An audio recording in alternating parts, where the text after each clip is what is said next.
Hmm.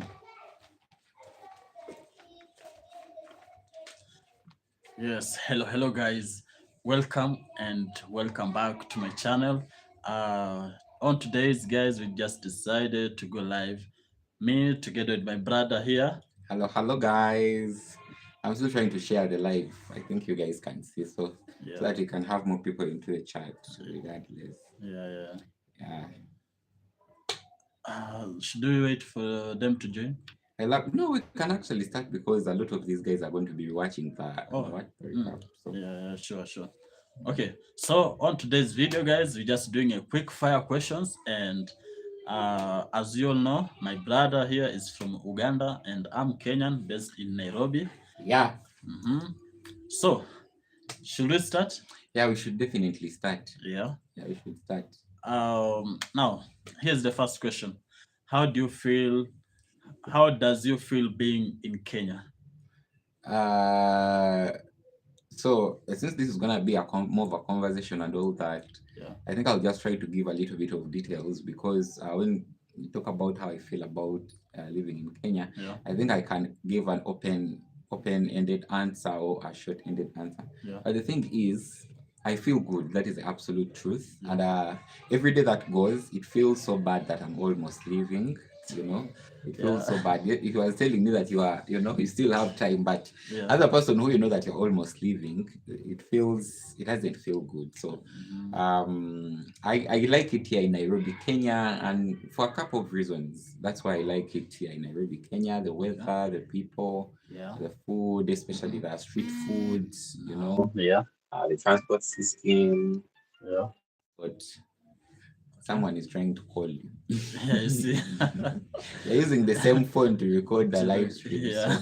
But regardless, Oh, yeah, I feel like that is how I Mhm. feel. I like it here, Mhm. and because of the reasons I just gave earlier, Yeah. the food, the people, the hospitality. Mhm. Those are some of the reasons that really make me want to, you know, stay Yeah. here for longer or Yeah. maybe for some good time. So that means when talking about that you might be leaving, maybe at when are you gonna leave?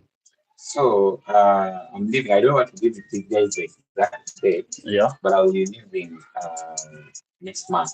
Or next month? Yeah, Oh. I'm leaving next month, Mhm. but I'm coming back. Oh I'm yeah. not leaving Uh-huh. for good. I Yeah. have plans. You guys will be seeing along. Yeah. I have plans going, but I'm definitely coming back. Okay.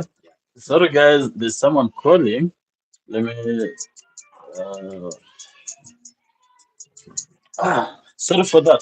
So we're just using the same phone and it's connected to the internet. So they're just calling on what that was WhatsApp call.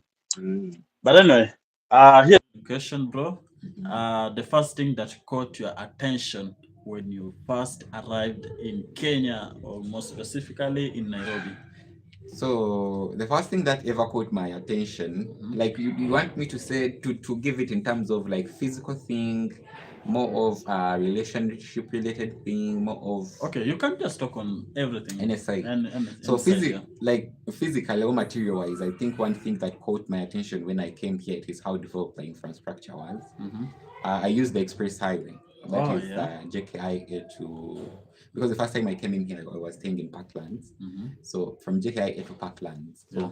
my first experience was really good. Yeah. And related to that, the roads, physically, material wise, I really was impressed by the roads. Those roads look more slick. And if you watched my videos by then, they would articulate. I used to say that, these roads are really looking so good. They are really looking so clean, Yeah. And the other way around, apart from something physical or material wise, I think the people. The people. Yeah, Okay. the people are really so nice in here. Mm-hmm. The people are so nice. And whenever I say this, people feel like extra, adding in soup into what I'm saying. Yeah. But that is the reality. And I Okay. don't want to lie about what my reality has been. I've never been treated badly in Kenya. In Kenya, Let me see if I have. I have not been treated. That is the absolute truth. I don't know, maybe because I'm a foreigner, because when I start speaking, people can understand that I'm not from here. And I've been saying this over and over again. I just feel like Kenyans are trained to, they are trained to welcome visitors because their country lies on more on tourism. Okay. So whenever they receive visitors, they look at them as an opportunity maybe to grow their economy or maybe to be able to add something onto their country. But that would be a lie. I've never been harassed by anyone. I've never been nothing at all. Yeah. So for in that other way, it would be the hospitality of people. Oh. Wow. Then we got so many questions, so let's make them quick. How different is Nairobi compared to Kampala, Uganda? The differences are very many. I want to start from there, regardless of the fact that we are more alike than we are different. You know, Kenya and Uganda, we are the same people, but we are not the same people. Okay. Does that make sense? We are the same, but we are not the same. Your case, I can be walking on the streets in Kampala and they might mistake him for being Ugandan, and they'll speak to him in Luganda. Myself have been spoke to in Swahili, in Kikuyu, in any language a couple of times.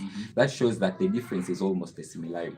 You know. But regardless of the fact that we are more alike than we are different, obviously there are different things that they are quite different. For example, the hospitality. I see a lot of people who talk about Ugandans being very hospitable. We are very hospitable, but Uganda, because of the culture and custom there, people tend to be reserved. People tend to be reserved. So regardless of the fact that you might need help from someone, or they might want to help you, they might not go out of their way or an extra mile to make something happen for you, like how it is here in Nairobi, Kenya. In Nairobi, Kenya, someone might leave whatever they are doing to make sure that you reach where you are going. As in, like you ask someone, for example, where is the bus station or matatu station or for this particular stage, they can leave whatever they are doing and they make sure that you have reached that particular spot. So in Uganda, I think we lack some of that bit of hospitality. We are talking about being hospitable, and we are, but people don't get out of their way to make sure that someone really feels safe in their hands than here, because here I really have felt safe wherever I've been. Even when I'm alone, like strangers, I'm making content all over, finding Kenyans and asking them for directions or asking them for an eat-out spot or something like that. While I'm in matatus, most of the time the conductors might say things in Swahili, maybe the money, the bao, sabini, the 70 bob, hamsini. I just sit and ask any Kenyan around me, what did that mean? Especially because I'm still trying to learn. I only knew, I think, hamsini, which is 50 bob. 50 bob, That one I knew very well. Albaina, that is 70. No, Albaina, that's 40 bob. That is 40. That is how I'm always forgetting. I've been trying to tell me as I ask him, but that's how I forget otherwise. Anyway, but the point I'm trying to bring to light is that they go out of their way, like sitting near Kenyan in the matatu and ask them how much would that cost, very politely, that is 40 bob, how to use the M-Pesa. I remember this one time I was coming from Runda Mall and I was going back to Kiambu, to Kiambu's place, and it was quite late in the night, and I had not gotten my matatu kind of situation in check. And this lady, they really helped me. They took my phone, and not taking my phone like taking my phone, but trying to help me out with the codes. I was struggling a little bit more with the M-Pesa, how to pay. The star 234 the star, all that. And they took my phone, and they are literally in my phone trying to make sure that I press the right thing, and that was amazing, Okay. So in simplicity, that is one of the difference, but also other physical or infrastructure difference are really very huge. Weather-wise, I think we're almost also the same than different. Though here, when it shines, it really shines. And when it rains, here it rains. When it's cold, here it is really cold. In Kampala, it's more of sun and rain, and sun and rain. It's a combination. But I think there are some of the key ones. There are very many, culture-wise, and society behavior is also very different. Here people mind their business. In Kampala, you are the business of everyone. In Uganda, you are the business of everyone. I've seen girls here rocking miniskirts, and I'm not saying that I support miniskirts, but I've seen girls rocking miniskirts and tinted top shorts, tops, crop tops. They call them crop tops. In Kampala, you cannot wear that. At least at some points, you can wear them maybe somewhere. But at least at some point, like passing a border stage at a taxi stage while wearing those guys might even, undress you. Like, they might tell you that you are spoiling our kids, things of a sort. Here in Nairobi, people mind their business. The other side, people never mind their business. It is like you are the property of Africa. So they are supposed to display you in one way or another. Okay. Yeah, but the differences are quite many. The food, when you go on the food that is also another topic. I've talked about We're going this for that. We're all going over to and that. all over Yeah, again. yeah. So, one Kenyan word or slang that you've learned so far. So I have a couple of them that I really like. Can't wait to hear Wewe. that. Wewe. Yeah, someone I was in a live video on a TikTok. I don't have a TikTok, by the way. You guys sometimes you think I have it, but I don't have. I fail to manage TikTok. Yeah. But I go in there to watch, content creators. I love the Kenyan TikToker community. Yeah. Right. This week I've not been so much, but last week I was. I think he can witness. This week I haven't. Yeah. But I was. They asked me the same thing, and I said Wewe. And they're like, Tanya, Wewe is rude. And yes, I was asking Meshach, there's another guy we stay with here. I was asking Meshach, Wewe, and Meshach was like, no, Wewe bases on that tone. Not that tone, I think the tone which you speak it with. But I think I like Wewe, I like Kofiti, sounds, fit is an English word. So, no, fit is an English word. I'm fit. So I think it is Swahili Sheng. It's Swahili Sheng. So Kofiti, something like that. I like Kofiti. Kwa sababu was also something I used to like a lot. Kwa sababu. That means because then last time was at the Catholic Church, and I saw they had put that big word which was tafadhali, zimu, zamu, simu. Tafadhali, you said it please. Right way. That means please. Tafadhali, zima, simu. Tafadhali, zima, simu. Yeah, that means please switch off your phone. Tafadhali sounds nice to me. Yeah, okay. Tafadhali sounds really nice to me. And how about the slang, the sheng? Now, I haven't went deeper into, that would be a lie. I haven't really went in deeper into learning the real sheng. But I can right now mention a few things. I don't know if it is sheng, it is not sheng. But I can mention a few things like sasa, poa, subuhi. Subuhi, that means morning. Subuhi, morning. Like a few things. I haven't yet differentiated. Is it really, this or that? But I can mention just a few things. Yeah. Okay. Wow. Should we proceed? Yeah, we should definitely. Okay, between Kenya and Ugandan food, which one is winning for you? Now I can say that since I'm Ugandan, definitely I'm going to say Uganda.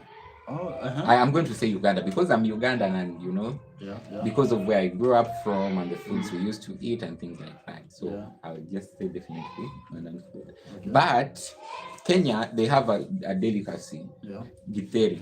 I think githeri, when it is cooked very well, that's a mixture of maize and beans. Yeah. When it is cooked very well, I've had it and it is really cooked very well, and I like it. In case it is cooked very well, so I have that Royco black pepper thing I usually cook the spice. In case I spice it with that, I really like it. It really tastes amazing. But I like githeri here. It is one of the good delicacies I really like. First help me bring that thing. Ebu is another word. Ebu is another word. So whenever I spice it with this, guys, this is black pepper with Royco. It really tastes so good. But the question you said, I think since I'm Ugandan, I'm going to say Uganda because we have a couple of interesting foods too. Your nyama choma is also amazing. I like it here in Kenya. I had some good nyama choma the first time I came at Ashaki Grill in Roysambu. Roysambu, not Roysambu, but Roysambu. I had some good nyama choma there. Then was also this time around I haven't went to bars because I intentionally came to work and we have been working, and you guys can see the channel. But there is this bar in Parklands. It is by the way, I don't drink, but usually I just go out with friends and have fun, socializing, things of a sort. But it is called Cabezoria, something like that. It is in Parkland. I can't put my hand there, but it is in Parkland. They also had some good nyama choma. Then they had the Ugandan, I don't know if it was intentional, but they had mingled their Ugadi, like like how Ugandan version. Yeah. okay. Quite brown and quite soft, and yeah, it was really nice. Okay. Yeah. Wow. So how will you describe the vibe of Uganda to someone who has never been there? Now, Uganda, I would describe it in maybe 2 words. Okay, 3 words. Yeah. I would say um, safe. Uganda, you will describe it as safe. Safe. I would say safe because Yeah. security down there is amazing. It's really, really amazing, regardless of the fact there is petty theft and all that. Yeah. But one thing I'm pretty sure is of safety when you go to Kampala. Generally, regardless of the few things that might go through, but generally, the safety. I would describe Uganda to be safe. So I would describe it as safety. Yep. The second thing I would describe it to be, it is the lit nightlife.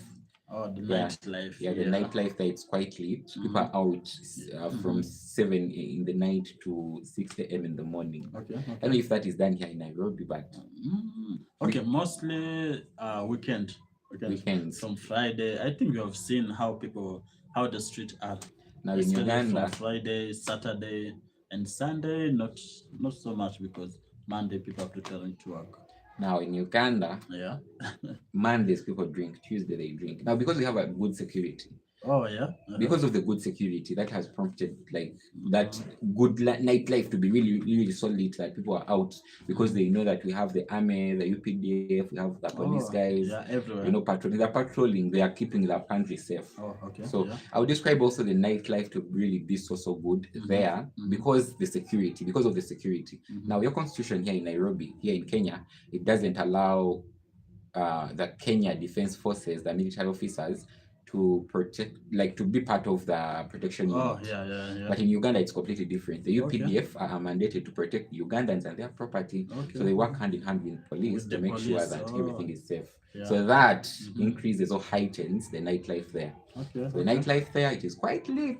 So security, nightlife. I think the last one would be, I don't know if Kenyans will agree with me or not, but now this is also about food. I'm bringing in again the fact of food. Variety of food, and it's quite very, very affordable there. Very, very affordable. Okay. Very, very affordable. So I would describe Uganda in those different 3 ways. There are more, but those 3 different ways. Yeah. I haven't talked about the weather, I haven't talked about the culture, but those 3 different things for me stand out: the security, the food, the nightlife. And the nightlife. Yeah. Wow. Okay. Any favorite place that you'll recommend someone visiting Uganda? Okay, I'm going to do it both ways, in Uganda and in Kenya, since I'm also now partially a Kenyan citizen. I'm crowning myself proud.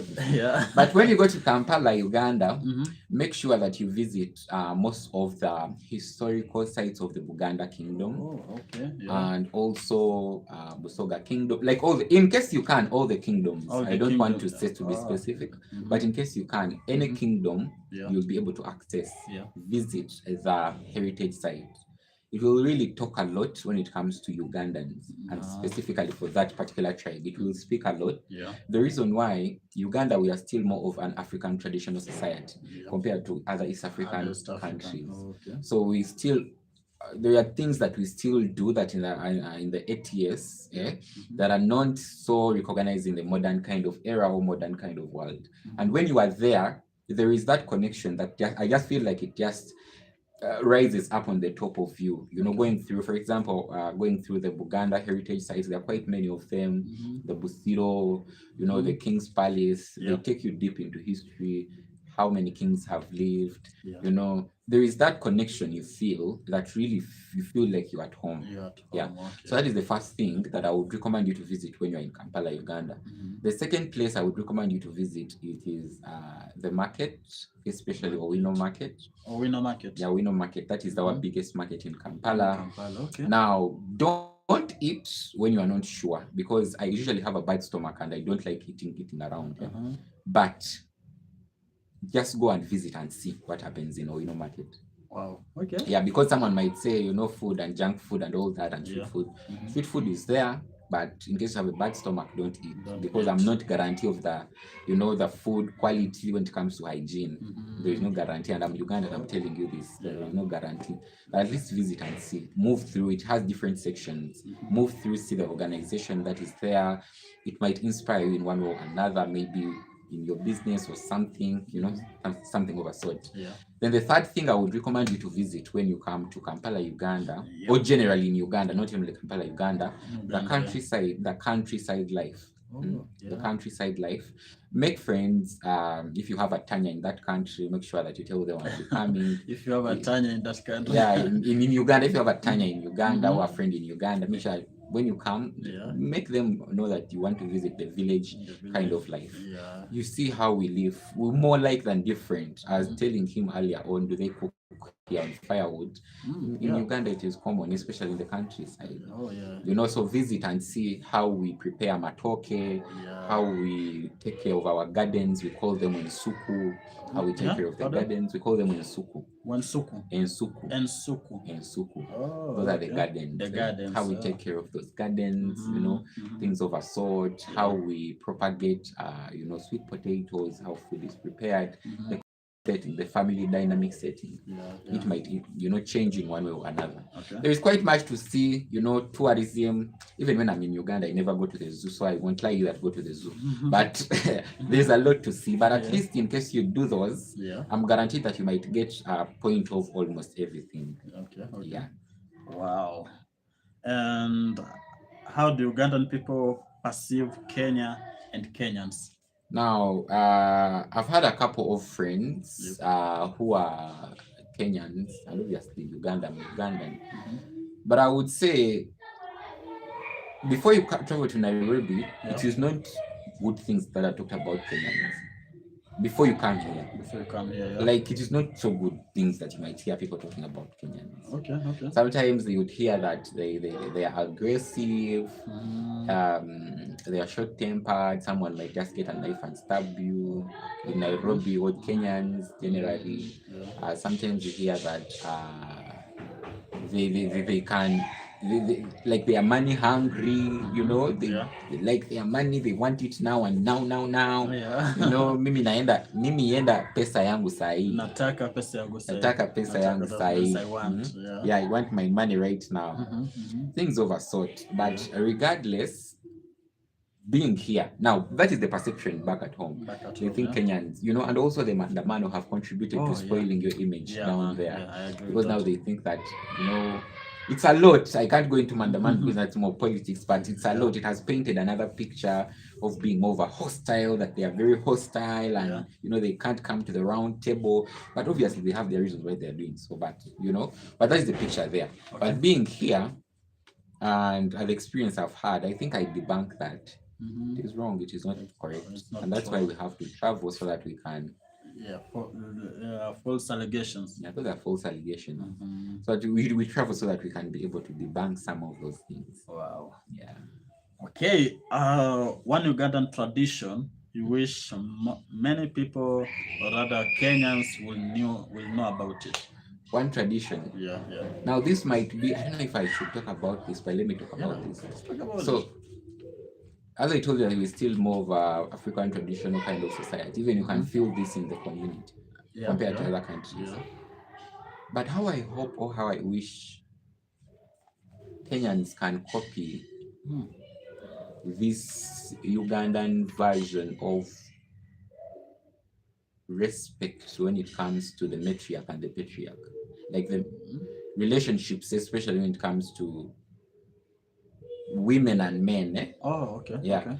There is a way how the Ugandan system, and I'm not saying that it is designed to oppress women or oppress men in one or another, but it is designed for each cadre to hold their space with dignity and with respect.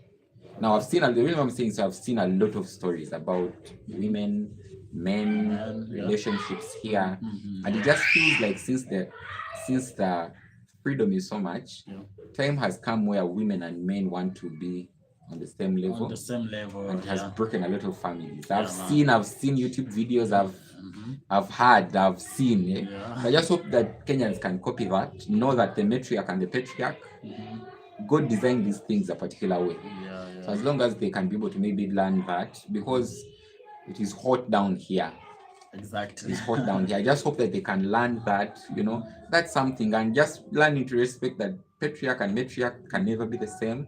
Yeah. And that is how the world is designed, and respect of each other in their different cadres can make relationships, the society, a better place. That would be amazing. Okay. Yeah. Wow. So you just answered the question about the cultural practices. Yeah, about culture. And now let's dive in on you now personally. How did you start YouTube? Now, yeah, this is a long story, but I'm glad that I'm doing this because I know that people are going to be watching this. Yeah. Now, I started YouTube back in 2016. 2016. That's when you started YouTube. That's the year I started YouTube. How old were you? Right now I'm almost 20. What? I think I was my mid-teens. What? Mid-teens or what? 25, 15, 16 there. Maybe 15, 16 there, something like that. I can't put a calculator now, but around there. So I was 16 years old. It was in 2016. That's one vivid thing I can remember. And everything starts when I used to have a computer teacher, computer lab. I was in high school, and watch YouTube on those desktops we used to have in computer lab. So we used to watch YouTube videos, and we would watch news, CNN. But one thing always stood out for me, it was he used to watch a lot of he used to watch news, but he also used to watch some content creators. I can't say this one or this one or this one, but used to watch people who used to be holding cameras and moving around and things like that. Then somehow I got interested. I was like, okay. So whenever I would go back in the holidays, especially now, the time I realized that people are doing it, recording themselves in public. Then I went for holidays. I tried to manipulate around the YouTube app on phone and come across the upload button. Then slowly by slowly, in that first term holiday, I was able to upload a few videos which were shaky and trying to talk to the camera and trying to learn a few things. And then I started now recording my siblings at home, a few friends, and uploading them on the channel and things like that, But with time, that is 2016, went back obviously for the next term, had grown the interest. I would sneak myself into the computer lab, see the videos, see the videos and all that. Mind you, we buy data in Uganda, so it was not that. And computer labs usually have Wi-Fi.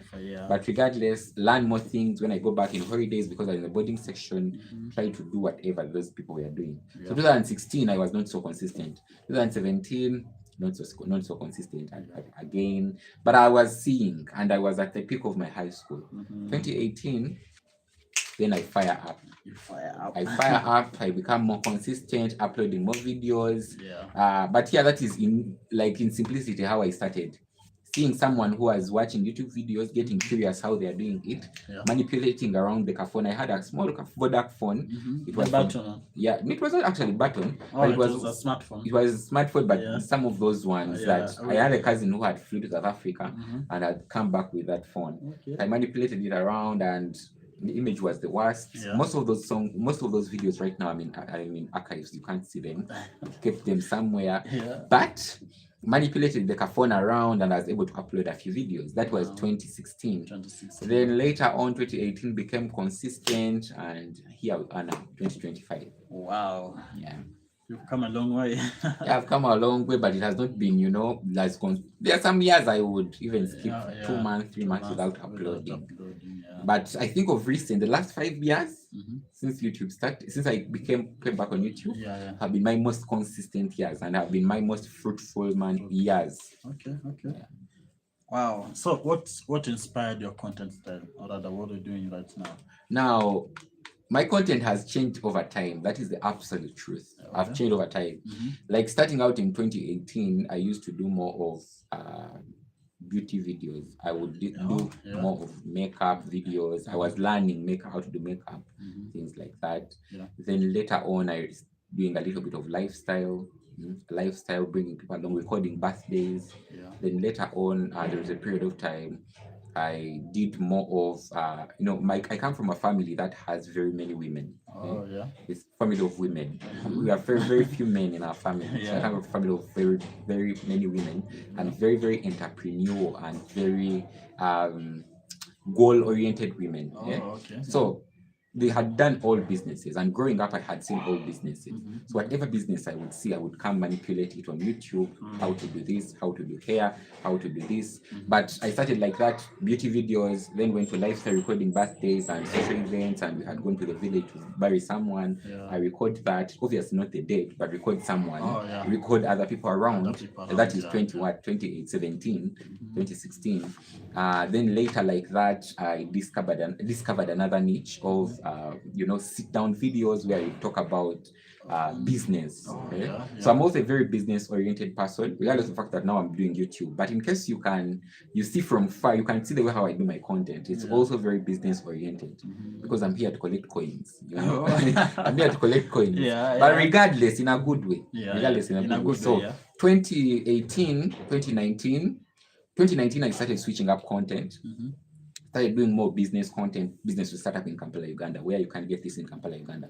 And by then I had also finished high school and advanced level, and I was looking into expanding as a guy, man, and I had started a few businesses, boutique businesses, beauty shop businesses, this business, that business. So I had a lot of knowledge. So I decided to open up, change niche to now business. So I did business. Then that was 2019, 2020. 2021, then I came back to lifestyle full time. I was doing lifestyle. Until now, I think. Between 2021 to now, it has been a mixture of business videos and lifestyle.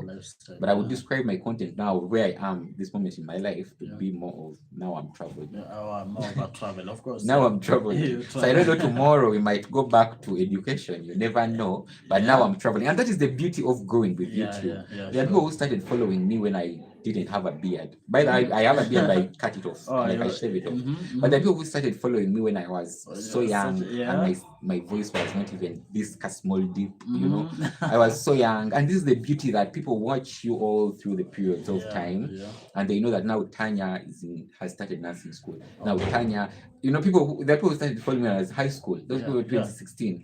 The people who started following me as high school, went to advanced level, did advanced level, following me, going to nursing school, did nursing school with me, graduated nursing school with them, got a government job with them, quit the government job with them. Now I'm in Nairobi, Kenya. Now you're in Kenya with them. Yeah, with them. So that is the beauty of content, that you don't have to tie yourself in one niche, When time change, when things change. When things, you see now from 2016, I've changed. I'm not the Tanya of 2016, 17, 18, 19, 20, 21, 22. I'm not.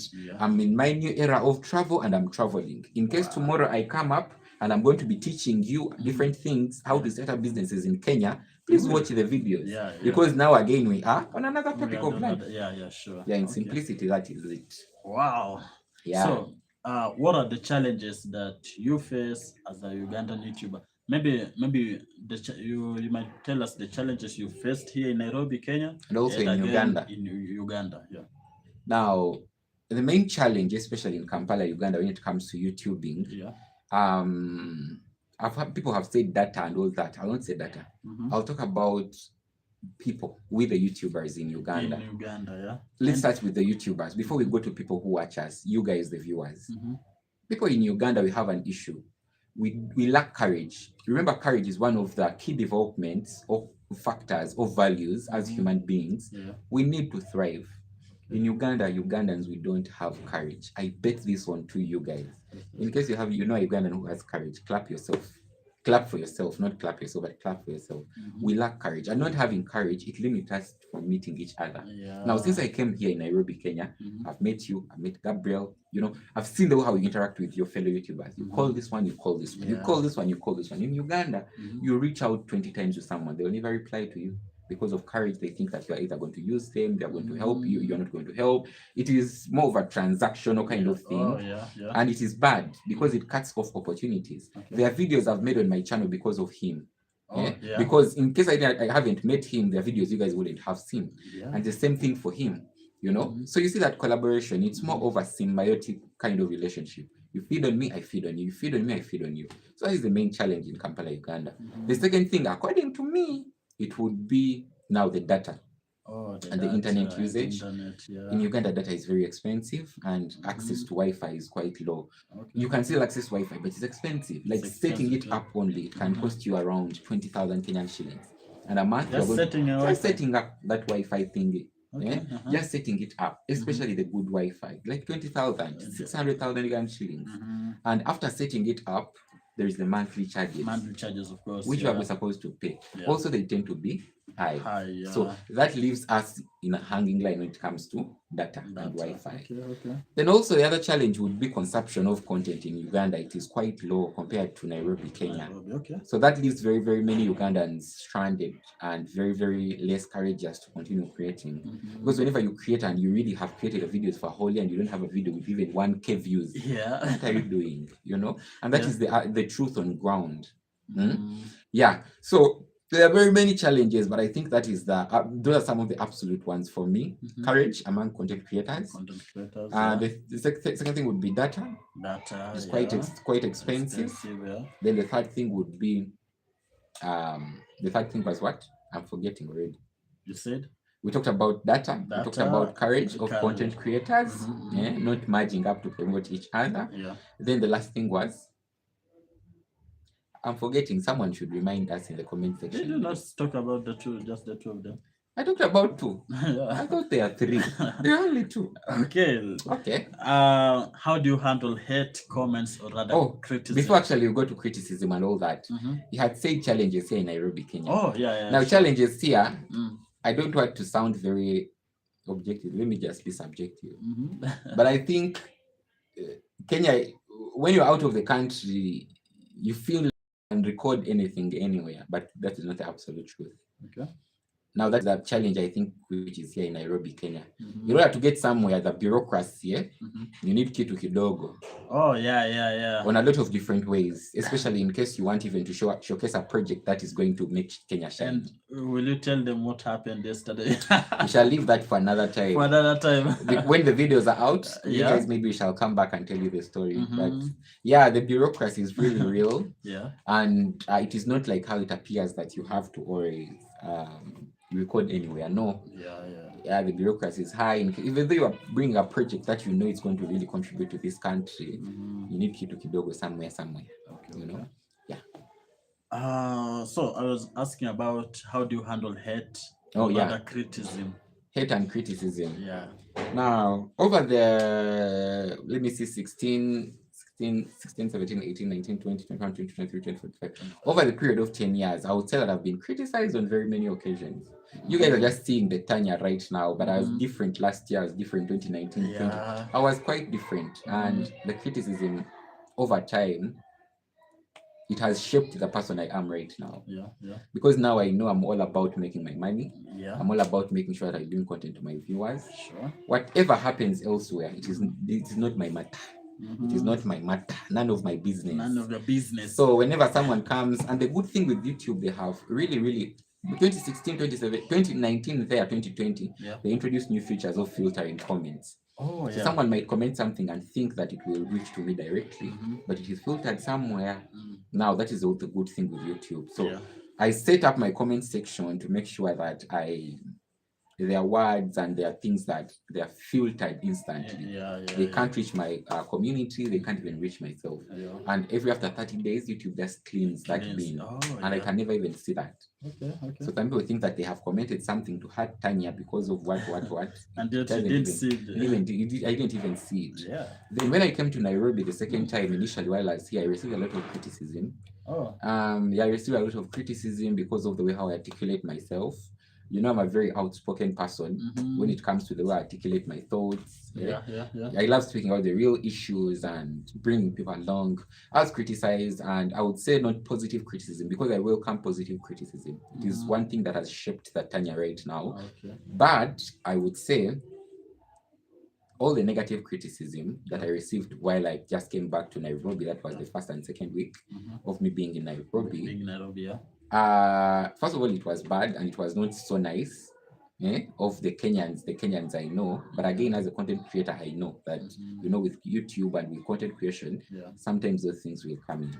And I've learned not to bend my being towards them. If someone says something, maybe go back to Uganda, maybe Uganda is like this and this, maybe this and this, in that particular line. I have learned, I know that even in Uganda there are Kenyans.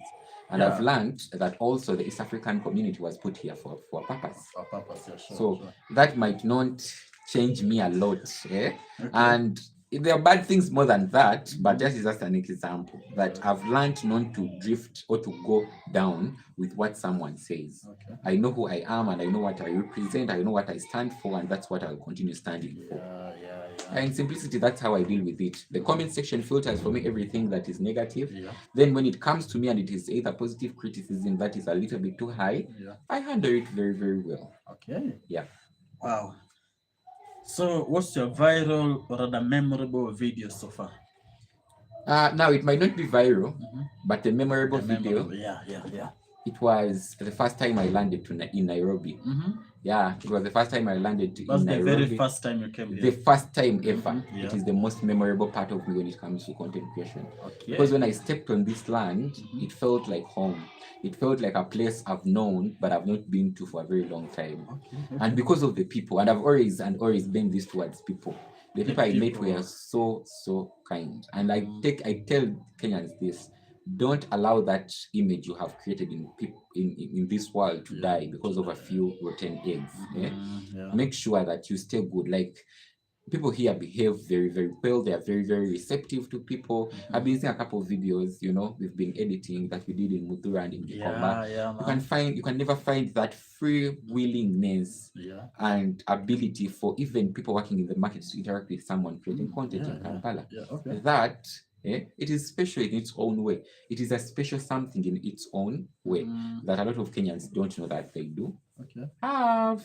So for me, my memorable kind of memory, it is the first time I landed. When that plane was landing at JKIA. I can vividly remember how I was breathing. And they were saying, welcome to Kenya. Welcome to Kenya. The weather in Nairobi is this and this. I can vividly remember everything, how I walked, the light steps I did take, how I breathed at JKIA, the first steps down to step into the Kenyan soil. It felt like home.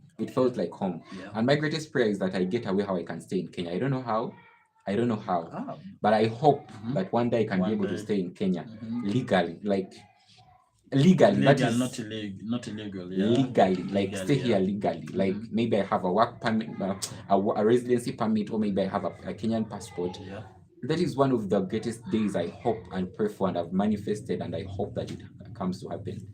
But that is one of the memorable, like I have vividly that in my brain. The first time I stepped in Kenyan soil, I knew this is home. It is home I knew that I didn't know. Wow. Any advice to a small YouTuber in East Africa? Now, myself, I still consider myself to be a small YouTuber, though I've been on the platform for so long, and I haven't been the Miss Trudy, I haven't been the Wodemaya and all that. The Mara. I haven't been that, but I've been on platform for almost half of my life. Yeah, that's almost, But the advice I would give, I see a lot of content creators comparing themselves to other people. I'll never be Wekesa will never be me. And as soon as you understand that, as soon as you tap into that energy of knowing that I'll never be Wekesa, I'll never be Tanya, I'll never be some of the YouTubers I know here, I'll never be Miss Trudy, I'll never be Shifting News, I'll never be Turning Point Africa, I'll never be Lola Chira, I'll never be Charlton TV, I'll never be all these guys.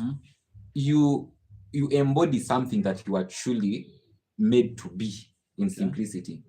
All of us, we are not going to be with 10,000 subscribers, but we are going to make an impact with the small platform we have. All of us might not be Mr. Beasts with over 400 million subscribers, but we shall do the impact we can with the small population we have. I always tell people, just 100 people who have clicked on your video, look at it as 100 people. 100 people standing in front of you. Just 100. just 100, and that will give you the motive to keep going. Okay. So that is the greatest thing I see with content creators, especially small upcoming YouTubers. They tend to compare themselves with Tanya. Tanya has been on the platform for almost going to 10 years, 2020, since 2016. The experiences I have, you might not have experienced them. So that makes me different. And I'm not saying that to brag around, but I'm telling you, you are going to build your own experiences. Build your, like, we are building, YouTube is like a diary, your own diary.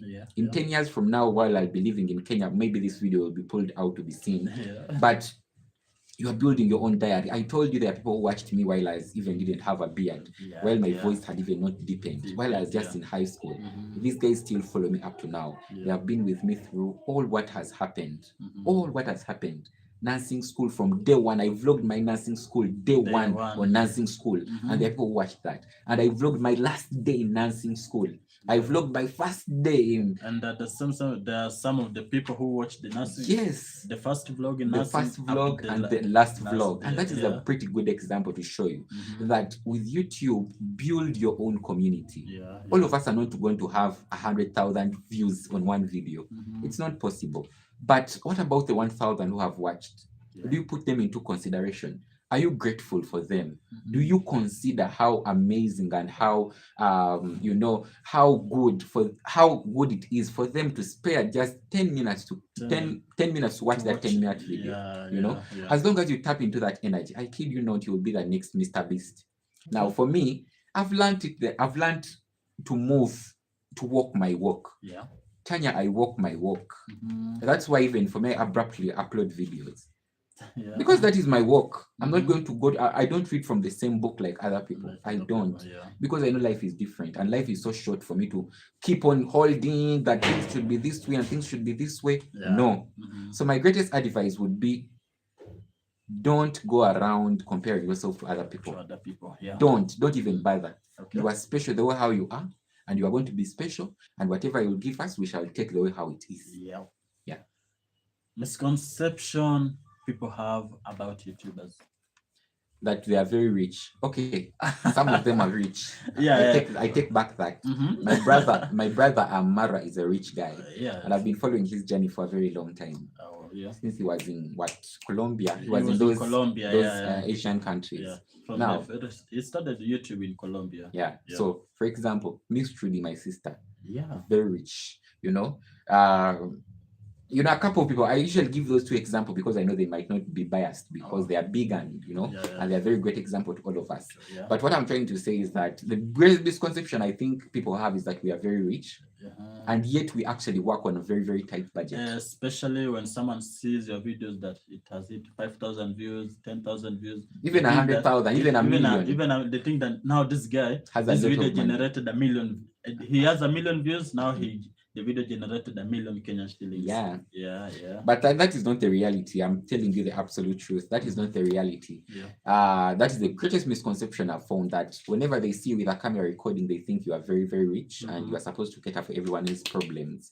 Especially people who want to con you around, ask you for money, security guards, whoever. They think that you are very, very rich. And yet sometimes we're also trying to, work so that you can get that money. YouTube is like any other job. And also it's another tip I would put onto the other point where I spoke about earlier on. The day you will learn that YouTube is paying your job, it is the day you will know that YouTube is a full-time. It is a job on its own. It is a job.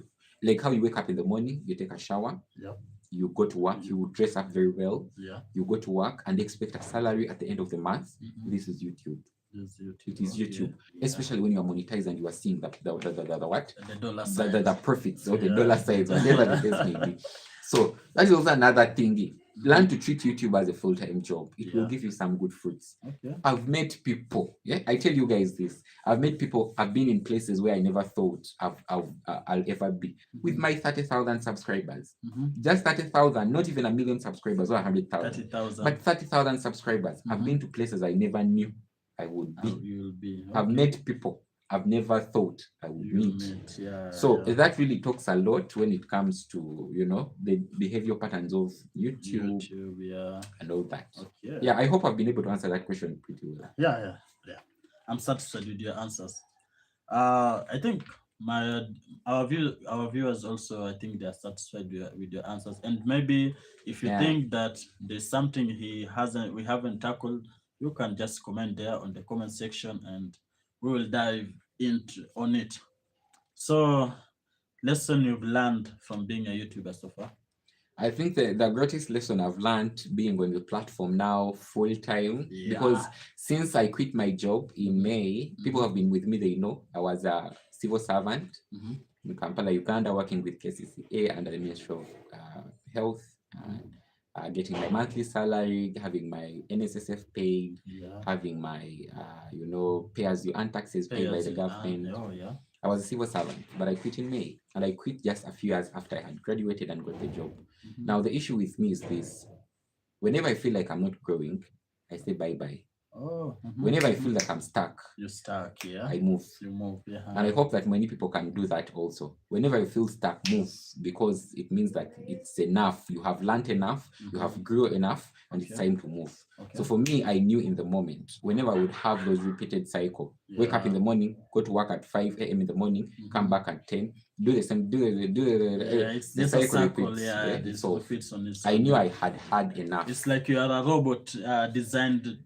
It was the robot designed to work. To work, yeah. I Wake knew, up, go to work, come back, bathe, sleep. You are very tired. Yeah. Next day, like that. I'm not telling you guys to quit your jobs. Yeah. But I'm saying that there are instances where you feel like you are really, really stuck. Yeah. When you feel like you are stuck, please do the needful, because it's a sign from God that it's time to move on. Yeah. Anyway, I've been now a full-time YouTuber, I think, since I quit my job. That was in May. Yep. To be specific, I quit my job on I moved to Nairobi on the 5th of that was a Monday. So I quit my job on the 1st. Oh, okay. I quit my job on the 1st of May 2025. Then the day I came to Nairobi, I saw Nairobi. I knew that Nairobi is going to be home to me. I knew that I would make a life here in Kenya. Yeah. I think from that moment in time, that's when I decided to be a full-time YouTuber. Okay. Now, from that moment to this particular, just remind me that question. I don't want to meander. I said lessons you've learned as a YouTuber so far. So since from the moment of time I've been a full-time YouTuber, that is in May to right now, like full-time, I'm not doing anything. You see me here, I'm not doing anything else except recording, editing, and uploading. Record, edit, upload, record, edit, upload, record, edit, upload. That's the only thing I'm doing right now. Yeah. I think the greatest lesson I've learned within this period of time, it is that hard work can really pay. Okay. In school, motors and head teachers, and they usually say that hard work pays. Hard work pays. But I've not got the gist of it so much than the last 3 months I've been really consistent with the platform. Okay. I've seen my hard work pay. Then also I've seen the other lesson, that would be another lesson, that is number one, that really hard work pays. When you invest in something, you invest your time in something, you invest in research. Yeah. And this is one thing I want to prompt you guys, and whoever will be watching this, learn to acquaint yourself with enough information. Read, do research, do the best you can to make sure that you are knowledgeable about something. Yeah. But I've also learned that that's the first lesson, that hard work pays. But the second lesson is that you can't make it alone. You can't make it alone. You need friends to hold you up. You need to hold you up. Make the point that you don't distance away yourself from people. Don't. You need help. As I told you earlier on at the start of the live, there are videos I've done on my channel because of him. There are videos he has on his channel because of me. So that symbiotic kind of relationship is what I'm trying to say, that you can't really make it alone. You have to make a few phone calls in order to get where you're going. You have to make sure that you're on your tiptoes in order to attain whatever you have to attain. You have to make sure that you behave very well in public. Behave very well. Like, I can't even articulate how I can say this, but learn to behave well, like have good manners, so that people don't easily get tired of you, always have something to offer to them. And I'm not saying this or otherwise, because I know sometimes as we tend to be adult people and we don't want to be told what to do and all this and all that, but it will help you. Don't burn your bridges. Don't burn bridges you used to reach where you are. For example, you cross a bridge and you want to burn it down, you might come back behind. So I'm leaving Wekesa this time around. I'm traveling back to Uganda, and I'm moving, and I either go with go is something in this house and I just disappear. Yeah. You know, so that is burning a bridge. That's burning a bridge, yeah. So that is a quick example. Yeah. When you are living or when you're establishing relationships, make sure that you don't burn those bridges. I might come back to Kenya and I'm stranded, maybe. So, and I only know Ekesa. So what shall I, will I go to the streets? I'll have to call him, inform him, things of a sort. So that is some of the greatest lessons that I've learned. Hard work really pays when you put your energy into the platform. Then also you can't make it alone. You can't just make it alone. Try to make friends. You will learn a lot from them. They learn a lot from you, and life will move on. Wow. Yeah. If you are not a YouTuber, what else will you be doing? I think a nurse. I'm a nurse and a very proud nurse. I love my health kind of field. I live for it. I specialize in VMMC. I work with men. Men are some of women. We are some of the God's creation that we are made, but we cover up most of the time with stress and with disease and with mental issues. And I choose working in men specifically while I started nursing school. I said intentionally, after nursing school, I'm going to specialize in a course that is going to take care of men holistically. So that's why I came up to VMMC, voluntary medical male circumcision nuns. And in voluntary medical male circumcision nuns, we do a lot of different things. We do counseling, guidance and counseling. Brother Dennis, thanks for watching, man. Oh, we have Dennis in the building. So VMMC, we focus more on men, especially counseling and guidance. Focus more on holistic care when it comes to emotional support. Then health-wise, we focus on treatment, diagnosis of sexually transmitted illnesses, puberty, and family issues. And lastly, we take care of men generally when it comes to their health. Brother, just say hello, Tanya256. Hello. Thank you for watching the live stream. I'm here with this guy. He's hosting me here in Nairobi. Yeah. So in case I was not a YouTuber, I would still be a nurse. I love working with men because men are very, very marginalized. As you say that women are very marginalized, but men have issues. Men have issues. So well, also the fact that I'm a YouTuber, but I'm also a nurse and a very proud one. Okay. Yeah. Wow. Quick fire questions, bro. Chapati or let me say chapati or ugali? Chapati. Chapati. Ugali is not my thing. Ugali has never been my thing. Ugali has never been my thing. You guys Kenyans love ugali. Let me see if I can access those comments here. You guys love ugali. Of course we love ugali. You've seen even the way we've been living here. Yeah. These guys eat a lot of ugali. I have no issue with ugali. And Amaluya, man. So they eat a lot of ugali. But personally, I would just go in for chapati. Chapati. Yeah. Okay. Yeah. Oh, you have to show me? I was telling you that there's someone commented. I'm just using my other phone so that you can see. Oh, that is just say matoke. Yeah, matoke. For me, I'm matoke every day till I die. Oh, yeah. And when I come to Kenya and I get my permanent residency here, or when I get my passport, my Kenyan passport, and I've migrated here legally, I'll make a point that I either get somewhere where I can plant matoke, or I can have a mini garden. I have to make sure. Specifically for matoke, I'll try to maneuver around with the soil. Those the Ugandan foods. Ugandan foods, because it's one thing I really miss. I don't miss a lot of things when it comes to Uganda, except my partner, my parents, you know. But food, I miss food so much when it comes to Uganda. Matoke or gideri, of course. It will be matoke. Matoke. It will be matoke. It will be matoke. It will be matoke. I love githeri, and earlier when we are talking, we occasionally talk, but githeri, I love githeri, especially when it is cooked very well. Okay. Yeah. Dennis just asked, nice. Tanya want to relocate. Oh, yeah, I'll be relocating. I will be relocating. Probably not now because your immigration process is so long. Is Dennis a Kenyan or Tanzania? Yeah, he's a Kenyan. Oh, he's a Kenyan. He's a Kenyan. He's from Mombasa. Oh, okay. Yeah. First of all, you guys are lucky. Kenyans are very lucky. I want Dennis to know, never take your citizenship of Kenya for granted. Just know. Okay. Myself, I've dreamt of being a Kenyan citizen now for almost 3 years. Since I put Kenya on my manifestation board. Never take it for granted. There are very many opportunities here. Freedom of speech. There is a lot of, like just the environment, about the environment, the judgment levels are quite low. You can be yourself here, do a lot, invest, like you can be anything in Kenya, in Nairobi or in Kenya generally. Never take it for granted. So I really want to relocate. It might not be now because the immigration is still quite tight. In order for me to migrate here legally, I either have to marry a Kenyan woman, go through the process of getting the pass, get the permanent residency, file for citizenship. I'll have to do that. But there are other routes, obviously. I'm not going to say that's the only route, but there are other routes, like getting a job or being an investor.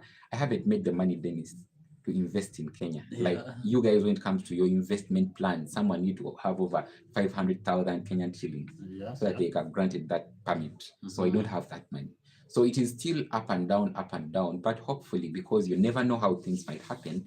But my good dream is to come here and stay here permanently. Why not? Okay. Yeah. Wow.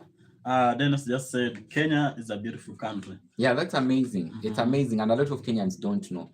A lot of them, they don't know. I personally being the one, after we met, and again, I heard your opinions, when the video we did together, comparing, there's a question I asked you, comparing you telling me about Uganda, and of course, you telling more about Kenya, and that it clicked my mind that, I'm in the right place. Yeah, you are in the right place, and many of you don't know. Many Kenyans don't know. That's why they tend to do the otherwise, or to the contrary. They want to steal. They want to just maximize your citizenship and see your passport in East Africa here. It carries a lot of sense. Like you can be anything, anywhere. We have one, like our passport is one of the strongest passport in East Africa. Yeah, it is. It is. You can do a lot with it and travel somewhere where even Ugandans, we need passports. We just first cry to get those passports. And you just said that going to Ethiopia, you need a visa. Yeah, going to Ethiopia, I need to file for my visa so that I can go to Ethiopia. Going to Malawi, I need a visa. Going to South Africa, I need a visa. And that's how you guys just pack and go. Yeah. So, never take it for granted. Kenya is a beautiful country, and I'm pretty sure that in case you really understand that, you can make something up for yourself. I know. You somehow, throughout the conversation, you've answered this question, but let me just ask: Kampala or I think I would go for Nairobi. I would just go for Nairobi. Yeah. So that is no question. I would just go for Nairobi. I would just go for Nairobi. Nairobi almost happened to me, but I'll just go for Nairobi. Kampala is where I'm born, but I will just go for Nairobi. Okay. Kampala has a lot of issues. Oh, okay. Yeah. Day vlogs or night vibes? I think I would go for day vlogs, because during the day I'm quite fresh and I can articulate whatever I want to articulate so well. That's why initially I was telling you that I'm not that guy who wants to go out and film 4 videos at the same time, because I know that the energy, people read energy. We are human beings. Someone might just say, this Tanya was tired. I hope you just went home and recorded this later on tomorrow. So you can read energy. So during daytime for me it's always much better. Even though I record 1-2 videos that are quality, that is all for me. Okay. TikTok or YouTube Shorts? I think I would just go in for YouTube because it's a platform paying me. Oh, yeah. Yeah, I get something from YouTube, so I can't leave YouTube for now. Yeah. Wow. I'm out of questions, man. Yeah, but I think we have been live for almost 1 hour. 1 hour, 1 hour, 3 minutes. I think that is good. We can leave these guys. Guys, do you have any other question? We've been live for 1 hour. Yeah. Maybe on the comment section. In case someone has a question, just leave it there. Just leave a question in the comment section. Either you want to ask me a question or rather my brother Tanya. Yeah. We're waiting for your comments, man. Or rather your questions. Just give them a few minutes to think about the questions. But in case actually you see this live when we have already finished, you can always leave them in the comment section below. Yeah, sure. But good questions. Don't be offensive. Don't criticize. Don't attack anyone. Yeah, good questions. Yeah, because also, Kenyans, there are some of them who are, So Dennis just asked, how long have Tanya been doing YouTube? Yeah. So, I would say now, consistently, it would be 8 years. 8 years. Inconsistently, it would be all the 9 years, because I started in 2016. Yeah. And 2016, that was around March. 2016, that's when I started YouTube. But I was not so consistent. I was a very young guy. I used to use my cousin's Vodafone phone from South Africa. Yeah. Upload these videos on and off. Most of those videos right now are in archives. I deleted a lot of videos, but some of those older videos of 2016 are in archives right now. You can't see them; they are not public. But regardless, 2016 I was there. 2017 not so consistent. 2018, that's when I became very consistent. Very consistent. From 2018 to up to date, I've been consistent with a few exceptions because of the period of time I was in nursing school. There was a period of time when I was not uploading because I had just started my job with the Ministry of Health in Kampala, Uganda. So with all the small inconsistencies, but yeah, in summary, that would be it. Total time I've been on the platform for almost 9 months uploading videos because I uploaded my first ever video in March. Okay. Of 2016. Okay. And again, Dennis have been supportive on this live. And he wanna know more. Dennis is just asking that. Is it worth working, or how do you advise someone starting YouTube? I would say, okay, Dennis, I think you didn't start with us, but I quit my job in May. Yeah. I'm a VMMC nurse, a certified VMMC nurse, actually senior certified VMMC nurse, because of the years of experience I've had and the credentials I've earned in that period of time, the certificates in ABLS, SCLS, theater history, local anesthesia. So I'm a senior VMMC nurse. But in May, I quit my job. And I quit my job because my job started draining me, and yet I saw the potential in YouTube. I've been monetized since early 2020. Yeah. I've been monetized since early 2020, and I had already seen the potential. Yeah. So in May, throughout last year, I got the idea from last year, and I said I feel stuck. Yeah. I feel stuck. I'm doing the same thing over and over again. Nothing is changing. Yeah. And also by then, Trump was just coming in, and Trump supported a lot of our programs in VMMC in Kampala, Uganda, and USAID, and whatever. Everything was shutting down, like crumbling down. Yeah. And I was like, I'm not growing. I feel stuck. What's the next thing to do? So I took that trip to Nairobi in May, and that trip changed everything. Because the plan was quit work, go back to nursing school in July. Okay. So by now I will be nursing school doing another, higher diploma in nursing or something like that. Yeah. But in May I said, when I visited, my trip to Kenya changed everything. Like, have you heard of doing something and it changes the trajectory of your life? That is what happened for me. When I visited Kenya, everything changed for me. So in May, I quit my job. Yeah. But according to the question he asked earlier, the first question, I think it is worth it. Yeah. Especially if you're a dedicated guy. Yeah. You really like the camera, because there is also not liking the camera. Obviously, you are just telling yourself on camera. Yeah. As long as you love the camera, you love showcasing who you are, you love bringing people along, regardless of the numbers. Yeah. You love just that enthusiasm. You just like that. I kid you not, you are going to be big, you are going to be great, and you are going to earn some money. Now, with the few subscribers I have, I can tell you this confidently, because I've seen it pay me. I've been doing it now in Nairobi. I'm not doing any work. I'm just getting money from YouTube.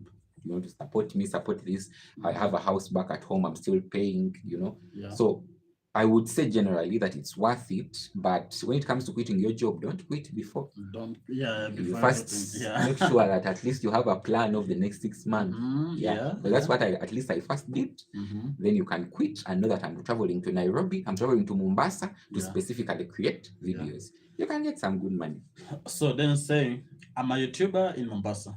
I quit my job too, and I think YouTube has been the best thing that has happened to me. Yeah, that's amazing. So, and here's another question from Dennis, man. So, guys, for those who are joining, if you have any question, please just type your question in the comment section, and either if the question is towards me or rather my brother here, Tanya, we will answer your question.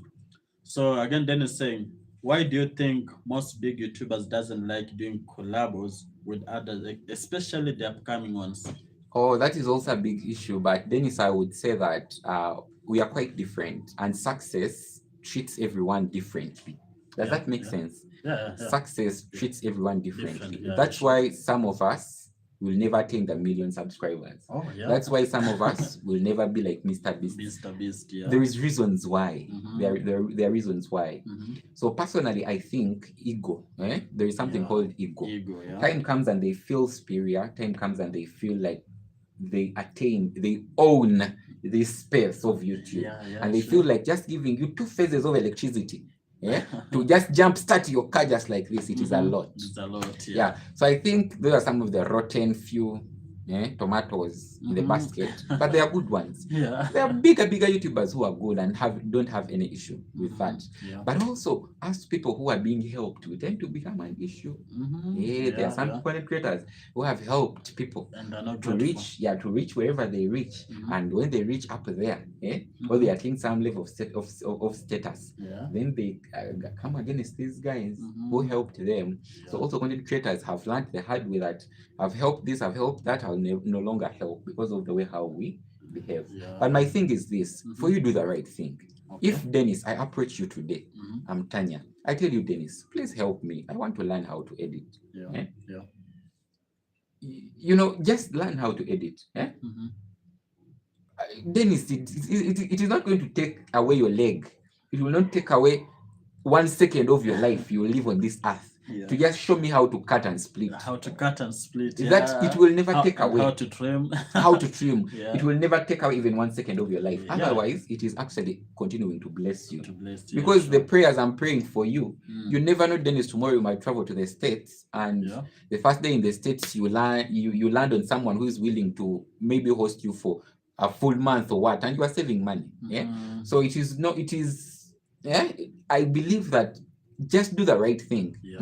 Dr. Maya Angelou says, when you not teach, when you have, give as much as you can, because in that's where you're going to get your blessing. And then I think we are not around. Initially, I told these guys, there are videos I've made on my channel because of him. He has some videos on his channel because of me. And in case we had not come to this agreement of symbiotism, these things wouldn't have worked out. Otherwise, the level of views I've gotten, maybe I wouldn't have gotten. The level of achievement he has achieved, maybe wouldn't have achieved. So I would just urge you, as all of us, to just do the right thing. Just do the right thing. Even though you know someone is going to, just do the right thing for the good of the Lord. Okay. And don't stop helping. Don't stop helping, because if you can. If you can, that is also another factor. If you can and you have a few seconds to spare. You know, for me personally, I send very many messages to people, even YouTubers, TikTokers. I was telling him earlier on, some of them never reply, but that is okay, because I know we are quite different people. But for me, it doesn't take me any second to open that message and let you know, Munange, Dennis, you have said this and this and this, but this is my schedule. I'm quite busy, I'm sick. Reach out. Reach out. It doesn't take away any second of your life. Mind you, this person you are saying that this Wekesa is still a small YouTuber. Wekesa is going to do one video like this, it will go up to 20 million. 20 million. And it will leave you in your 20,000-30,000 subscribers somewhere there. Like the guy who was in Nepal. Just a random guy with a camera.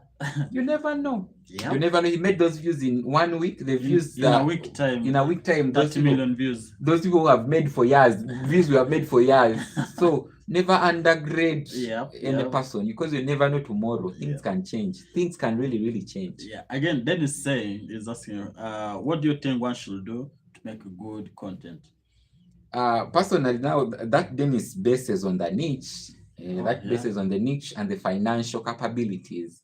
Now, you're Tanya here, I don't have the budget of maybe a month, maybe 30,000 to just put on content. I don't have that budget. It would be a lie telling you. But in case you have the money to, and you are pretty sure you have done your calculations very well, investment in content is very good.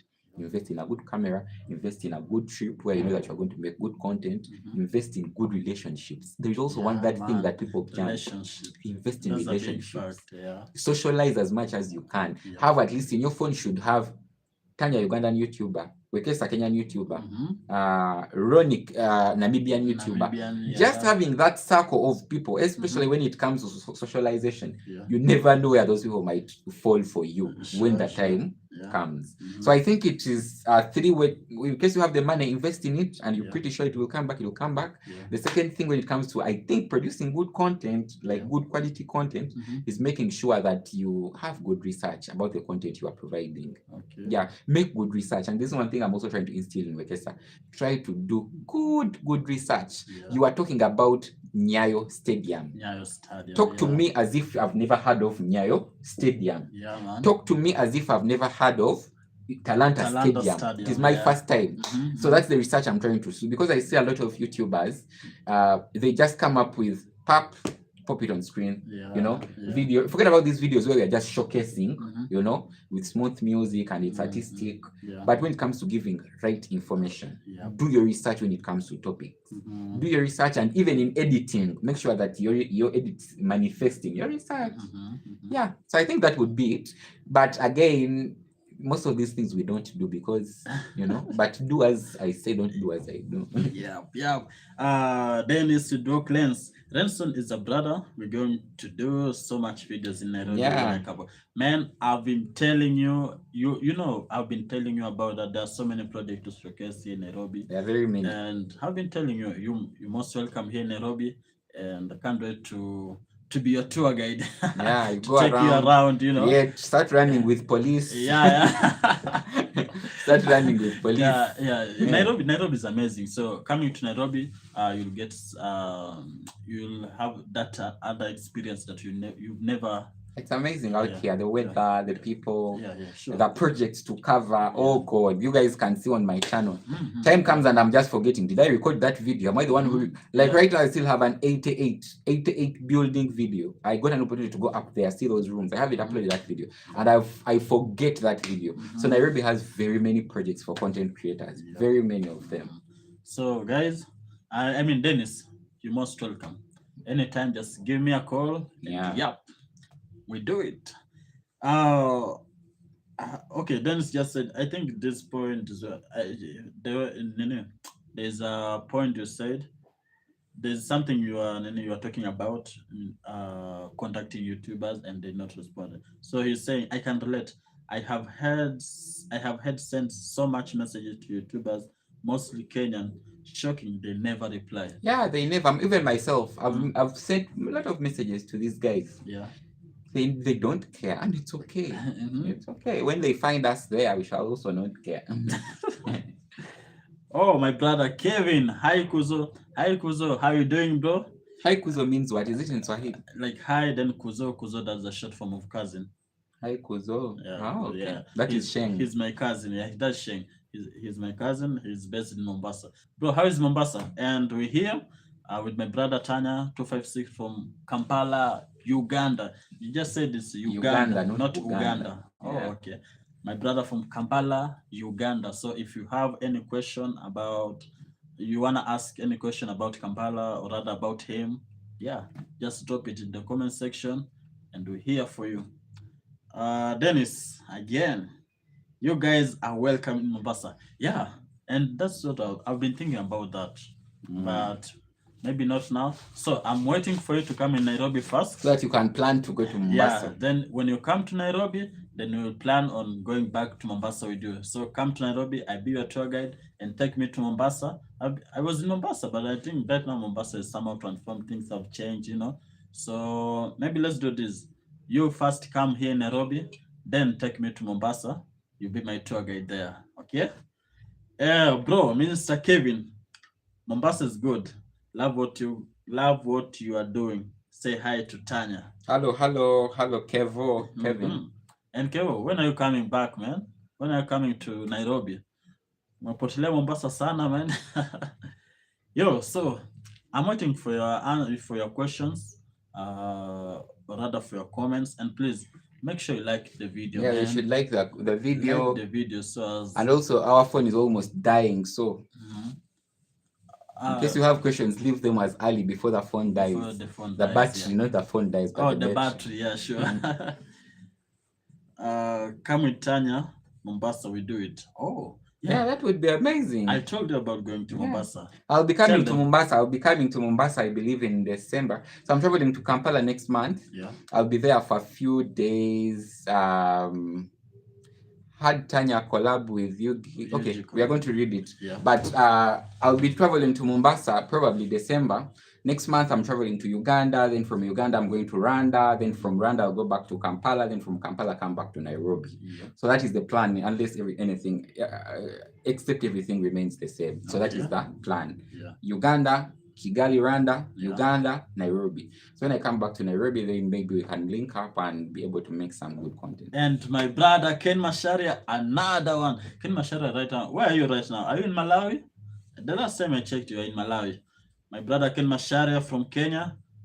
We always greet each other like another one. So whenever I say another one, and he be with that deep voice, another one. So Ken Mashara is saying, hi bro, I hope I can watch this live, but network where I am is not networking.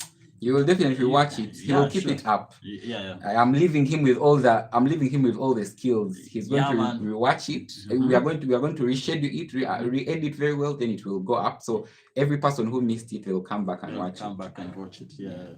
So again, Dennis just asked, had Tanya collaborated with UG Connect? Actually, we haven't, but I think I watch UG Connect's content, and I believe he also watches my content, because back in Kampala, Uganda, I used to see his comments on my channel and also watch his content. But we haven't met yet. He travels a lot, and I have been more in Nansing. Guys, when I tell you that I've been screwed down by that job of the Uganda Ministry of Health, I've been working 5 a.m. in the morning to around 10 in the evening, and my India was kind of the team leader or the ward in charge. So everything was on my. So I didn't even have time to meet around with people, but I would make sure I respond to every message in case someone wants to meet me for coffee. I enjoy cappuccinos. Would meet with these people, but actually I haven't gotten time to meet him. Okay. Again. Oh, Dennis, Ken Mashara just say he's in Zimbabwe right now in the forest, and of course, another one, bro. So Dennis is asking, does YouTube support all of your trips? Yeah, now this is the absolute truth. I'm going to Rwanda, but it is going to be YouTube. Okay. Yeah, it is going to be YouTube. I'll be spending. I don't want to spend there a lot of time in Rwanda because I don't have Renson there. I don't have Gabriel there. So I'm going to just try to make new relationships. So I want to just go there, test like how I came to Nairobi first. Spend there 4-5 days. So I'll just travel there 4-5 days a week. But it's going to be YouTube. Okay. Yeah, you guys, it's because of you guys watching the videos on Tanya256 that I've been able to calculate and know that I can be able to make this trip to Rwanda, then come back to Nairobi. Okay. Yeah. Wow. Waiting for your comments, waiting for your questions, man. Waiting for your comments. And maybe Ken Mashare, just tell us, how do you find this YouTube thing? I saw you in Malawi, I saw you in he was in Uganda, then to Malawi, and right now in Zimbabwe. How do you find Zimbabwe? Oh, Dennis, wow, this has been a nice live, and of course, this let me say this is my first live. This is my first time going live, and man, the love that you guys have shown, and I've seen myself getting the courage, Initially, before Tanya just told me, "Hey man, you should be going live," and I'd be like, "Hi, how do I appear on camera like for a full 1 hour?" Now it has been almost over 1 hour. I just hope this phone doesn't die on us because it was almost warning. Let me check. It was warning. It has to be around 10. 8 somewhere there. So let me say big thanks to you, bro. You've been of so much help to my YouTube career, and the time you told me you have to be going live, and I'm like, hey, how do I start? You have to be aggressive with this platform, man. Yeah, you have to be aggressive with this platform. Try your best to be as aggressive as you can, and every other person watching. Yeah. And I'm not saying aggressive can't beat people. No. Oh yeah. If it's work. Yeah. Edit. Yeah. I know how hard it can be with a lot of frustration, but that I suffer a lot even myself with burnt out. But I can be there. My head is moving. I feel bad, but I know this is work at the end of the day. And my India usually take breaks. Now for me, at the end of every month, I usually take 1 week off. And I know I'm not uploading. I'm just enjoying life because I've been working the whole month. So if it is time for work. If it's time to record videos, record. treat it like your full-time job. Yeah. Wake up in the morning at 5, edit. Look out for tags, look out for words, go to YouTube, learn how to title, how to write thumbnails, how to do this, do your research about trending topics, go do those, exactly those. Do research, have your books. I do this book, I do research for YouTube, for this and for that. So as long as you do that, for me, I see you probably by next year, because of the enthusiasm you have for the platform. I see you somewhere very, very huge, very, very huge. Even you might have surpassed me. I might have no issue with anyone surpassing me, because I know my journey is quite different from any other person. But I'm pretty sure because of the courage you have and the enthusiasm you have for the platform, it will be big. So guys, I need to go. Catch up later, guys. We thank you very much for watching. That's Dennis. Subscribe to me. Tanya256. 256. Yeah. Subscribe to him. Dennis, thank you for coming around. Man. Yeah.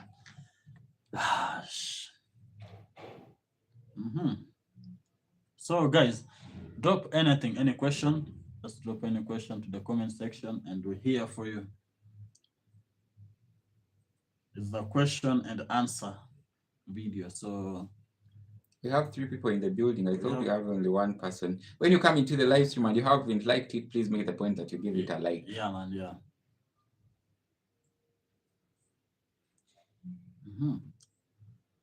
Should we end our live from there?